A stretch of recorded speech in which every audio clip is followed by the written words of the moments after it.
নেচে গিয়ে ঢাকের তালে আর নাগরদোলার ঘূর্ণির ছন্দে বগুড়ায় বরণ করে নেওয়া হয়েছে বাংলা নববর্ষ।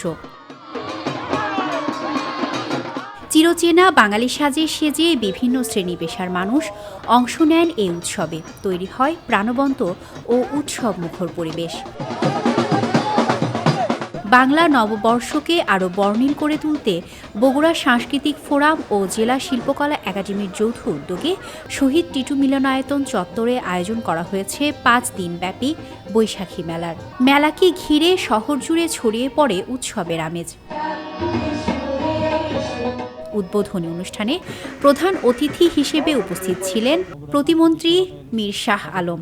বিশেষ অতিথি হিসেবে উপস্থিত ছিলেন বগুড়া সদর আসনের সংসদ সদস্য রেজাউল করিম বাদশাহ, মেলার আহ্বায়ক দৈনিক করতোয়ার সম্পাদক মোজাম্মেল হক। এছাড়াও উপস্থিত ছিলেন প্রেস ক্লাবের সভাপতি রেজাউল হাসান রানু সহ আরও অনেকে। এই ফ্যামিলি কার্ড উনি তার নিজ বাড়ি বাগবাড়ি পরিদর্শনে গিয়ে ওখানে আনুষ্ঠানিকভাবে উদ্বোধন করবেন এবং নারী প্রধান এবং গৃহকর্ত্রীদের হাতে এটি উনি উঠিয়ে দেবেন। এই কারণে উনি 20 তারিখে আসছেন। সব কিছু ঠিক থাকলে মাননীয় প্রধানমন্ত্রী সম্ভবত নবসৃষ্ট বগুড়া সিটি কর্পোরেশনের উদ্বোধন ঘোষণা করে যেতে পারেন ইনশাআল্লাহ। বাংলাদেশের সূর্য 12ই ফেব্রুয়ারি উঠেছে, নতুন সূর্য উঠেছে নতুন বাংলাদেশ বিনির্মাণে। সেই সূর্যকে এখন শুধু ছড়িয়ে দিতে হবে, আলোটার গ্রামে গঞ্জে প্রত্যেকটা অঞ্চলে ছড়িয়ে দিতে হবে সেই আলোকে। তাহলে আমরা একটা নতুন বাংলাদেশ বিনির্মাণ করতে পারবো। আজকে আমাদের খুশির দিন, আজকে বাঙালির একটা খুশির দিন। তার সঙ্গে মন্ত্রী মহোদয় যে আজকে বক্তৃতা দিলেন, বগুড়া উন্নয়নের যে কথাগুলি বললেন, আসলে বাস্তব হবে এটা। আপনারা সবাই নিজের জন্য, এলাকার জন্য, দেশের জন্য চিন্তা ভাবনা করবেন, দেখবেন যে আমাদের দেশ অনেক উন্নতি হয়ে যাবে।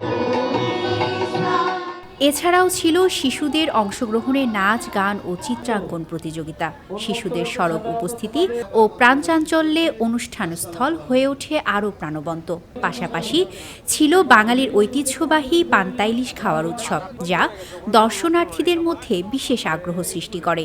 খুবই চমৎকার একটি অনুষ্ঠান আয়োজিত করেছে বগুড়া সাংস্কৃতিক ফোরাম। আমি উদ্বোধনী গানে ছিলাম। আসলে এটা অনেক বড় একটা ব্যাপার আমার কাছে। আমি গান গেয়েছি, দর্শক আসলে এনজয় করেছে।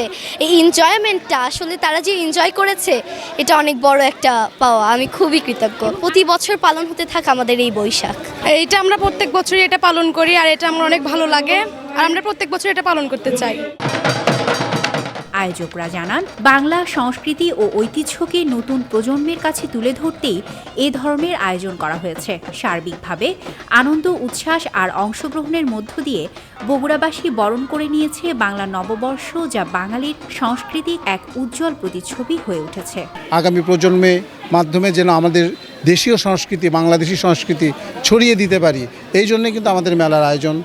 এখানে 15 সভ্যতাই হোক আমাদের ঐতিহ্য, এই প্রতিপাদ্য নিয়ে আমাদের বগুড়া সাংস্কৃতিক ফোরাম এবং শিল্পকলা একাডেমি যৌথভাবে এই বৈশাখী মেলা 5 দিনব্যাপী আয়োজন করেছে। আমরা চেষ্টা করছি আমাদের যে ঐতিহ্য, আমাদের যে বাঙালির সংস্কৃতি, বাংলাদেশের যে সংস্কৃতি, সেই সংস্কৃতিকে তুলে ধরবার জন্য, মানুষের মাঝে তুলে ধরবার জন্য এই প্রয়াস। আনন্দ শোভাযাত্রা, বৈশাখী মেলা আর সাংস্কৃতিক আয়োজন সব মিলিয়ে বগুড়ায় উৎসব মুখর পরিবেশে পালিত হচ্ছে বাংলা নববর্ষ।